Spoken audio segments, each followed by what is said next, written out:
Здравейте на всички! Днес ще си говорим за една от най-любимите ми теми.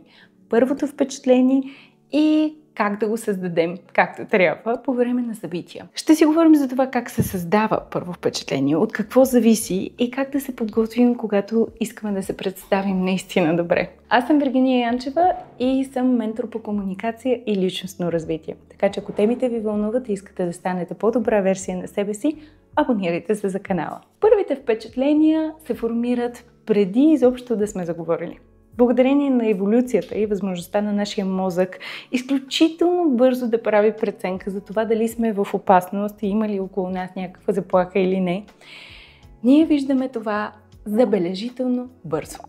Не винаги осъзнаваме, че това се е случило, но мозъкът ни отдавна е преценил човека, който си седи в пълно притеснение на поредния нетворкинг ивент и просто се опитва да направи някакви нови приятелства и контакти. Много често по време на менторски сесии хората споделят, че се страхуват от първите срещи. Страх е, че няма да бъдат разбрани, че ще изглеждат странно, може би даже малко глупаво или могат да кажат нещо неуместно.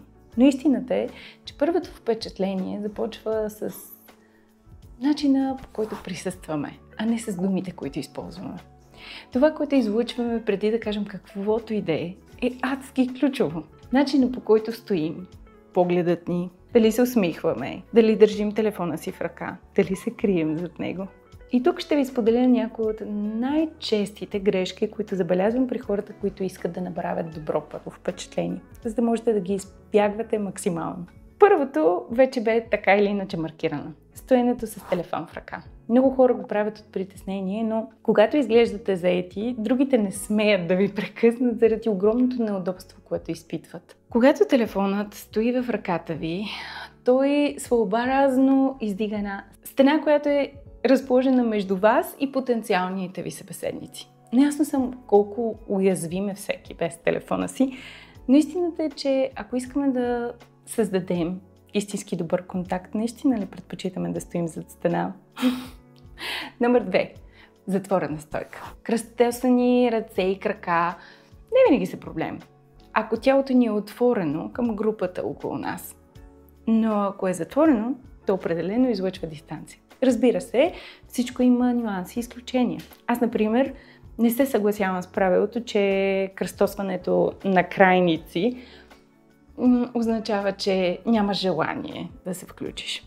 Ако ви видя с кръстосани крака, например, за мен като четящия невербални сигнали, това по-скоро ще е знак, че изпитвате притеснение, но имате желанието да бъдете включени в разговор. Така че една крачка от мен със сигурност може да свали вашето неудобство. Стоенето в ъгъла. Ъглите рядко привличат хората. Там шансът някой да ви заговори наистина много намалява. Така че дори да сте интровертни, по-добре е да се доближите до някого и да започнете с нещо леко. Добри локации за разположение са около кетеринг масата, безспорно, близо до входа и едно неподозирано място, но определено близко до тоалетната. Не знаем защо, когато хората излизат от нея, са супер дезориентирани и объркани, така че това е перфектен момент да ги дръпнете за разговор, който по-възможно да не е свързан с тоалетната. Следващото е неосъзнатото изражение.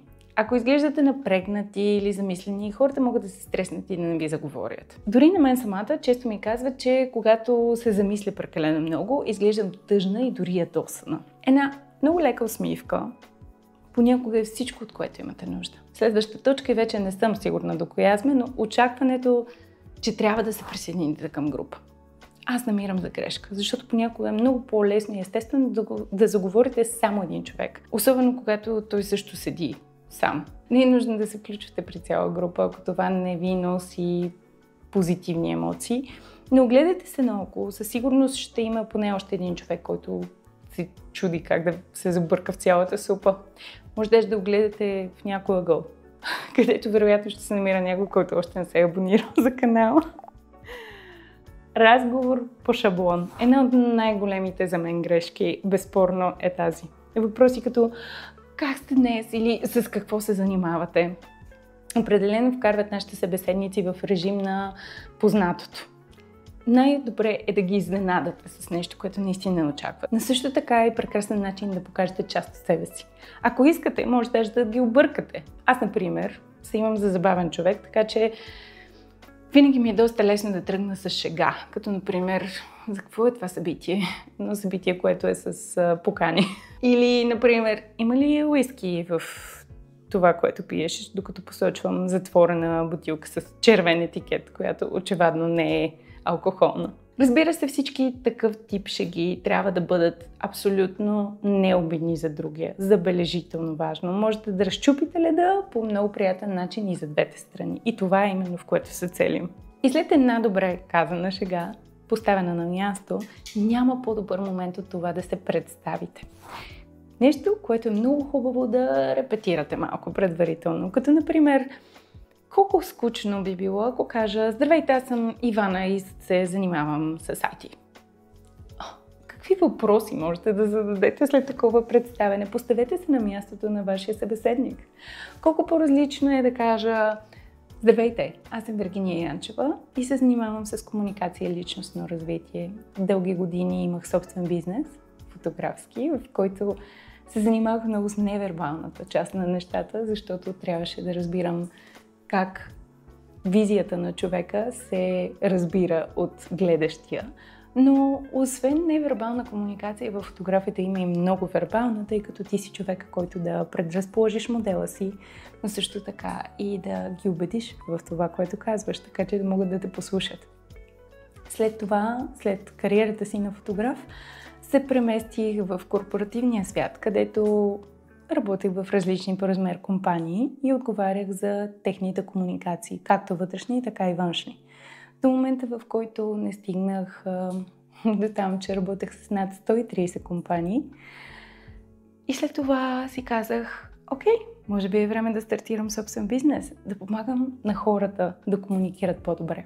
И така, днес имам собствен бизнес по комуникация и личностно развитие. Колко повече въпроси могат да зададат хората във втората ситуация, нали? Така че хубаво е да разкажете малко повече за себе си и по този начин да се погрижите за събеседника ви, така че той да може да продължи разговора, което е наистина безценно. И много важна друга точка, бих казала дори, е да ръкостиснете както трябва в момента, в който се представяте. И под както трябва разбирайте, че такъв такъв тип ръкостискане абсолютно не върши работа никому, освен ако не сте принцеса в някой изминал век. Но надали. Хубаво ръкостискане, без да е прекалено силно или прекалено слабо, което можете да съобразите с човека срещу вас. Изключително важно. Това е вашата невербална комуникация в най-прекия си достъп с събеседника, когато имате директен контакт.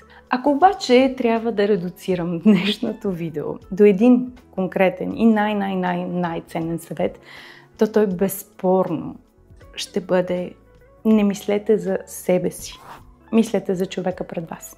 Когато сме прекалено заети със собствената си несигурност, забравяме да видим другия човек. А те също са обзети от много несигурност. Всъщност, първото впечатление, което ние правим, е за тях, не за нас. Защото често пъти служим като огледало на другия. Когато го слушаме с интерес, когато задаваме въпроси от любопитство, а не просто за да чуем и да продължим, когато не се стараем да впечатлим, а наистина просто да присъстваме, тогава истинското добро впечатление идва само. Аз вярвам в силата на малките неща и в това, че добрите първи срещи не се случват по сценарий. Те се случват, когато наистина присъстваме и сме любопитни и човечни. Ако усещаш, че искаш да развиеш своята увереност в новите срещи и в социални ситуации, може би е време да работим заедно. Пиши ми, ако търсиш ментор по комуникация и личностно развитие, който да ти помогне да изградиш увереност, не само как да говориш, а наистина и за това как да присъстваш.